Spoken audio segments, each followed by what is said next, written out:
First off, I just want to say congratulations. Like, immediately, like, after watching this film, I'm putting it in the same breath with, like, Do the Right Thing, Fruitvale Station. It just, like, I love movies like this. Good company. Yeah, two films we love very much. So. Yeah. But talk about the journey, because it took, almost 10 years to get this done. And I tell people all the time, filmmaking's tough. You have to be persistent. It doesn't happen overnight. Here's proof positive right here, 10 years.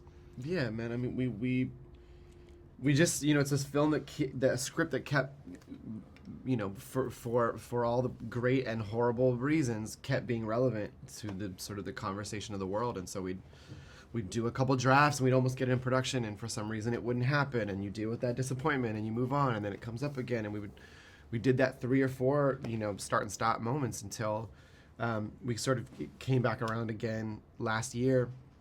Diggs had a window open to shoot. Our producers had come into the funding to make it happen. I had the time to go back and do a rewrite in this very little amount of time that we had to get it done. And so really, sometimes you're just waiting for the stars to align on the right idea. And luckily, we're such we have this expression we say all the time: energy up, expectations down. We say that because it's like, make it dope, be excited about your idea, just like, don't expect that it's going to be handed to you. And so when you're working on a script, just work on the script for the fact that you want to make a dope script. What was the importance of keeping the story set in Oakland? Yeah. I mean, it was the prompt. It was we're from there. And we had never seen it portrayed in a way that felt like the place we grew up in on screen. That's no shade on any of the other incredible Oakland filmmakers. There's not a ton of Oakland representation in film. Fruitvale Station does an incredible job at exploring this moment that was so important for all of us. Ryan did such a great job with that. It's so much a character study that we don't get to widen out and see the city as a character as much as we were hoping to do in our film. So that was the only thing we were trying to add to that conversation. That's already a very Oakland story. We wanted to really have the city be a character in the film. What was it like actually shooting there? Like, how were you embracing? What was the importance of just sticking true and staying in the community? There's just so much support, man. I think you wonder how it's gonna go. You go home and you're like, all right, well, either everyone's going to be on board or everybody's not going to care. And what we ended up having was just like the best part of the Bay, just the outpour of love and support. And pick up the phone and like, we need 100 extras. Who can come?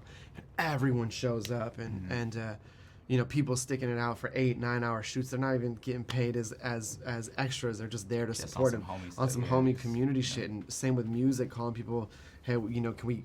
A lot of the music that we secured, we're calling friends who know the artists. Right, exactly. And they're like, I'll get them on the phone right now. They'll call you back. Here's their phone number. Just text them directly. There's like, we have this great placement from this cat D-Lo in there, and it was like, we didn't go through the labels. He's a local artist. His song is a hit. Down, right? That was, I texted my boy who just knows texted Dez, who's a character that we named a character after him in the film long before we even did that favor, and called him, was like, do you know D-Lo, can you get me his line? And it was all communal in that way. Well, give me a place I should visit when I go to Oakland that people may not necessarily know about, but they need to experience when they go there. This is always such a hard question for us, both because there's so many places and because everything changes so quick that you never know what's still going to be there. I on the food side of things, I'd hit up Mexicali Rose, right across the street from the jail, and it's like the oldest restaurant in Oakland. So that's great. I would. I mean, just downtown Oakland, man. Like, while it's almost gone, so it's like one of the last places to sort of check out. But First Fridays is sort of the popping thing now, where everybody's like, you get a sense of the city once it gets late. Like the hipsters sort of have it until like 8 o'clock, and then it turns into town business. And I feel like, so just show up at 8.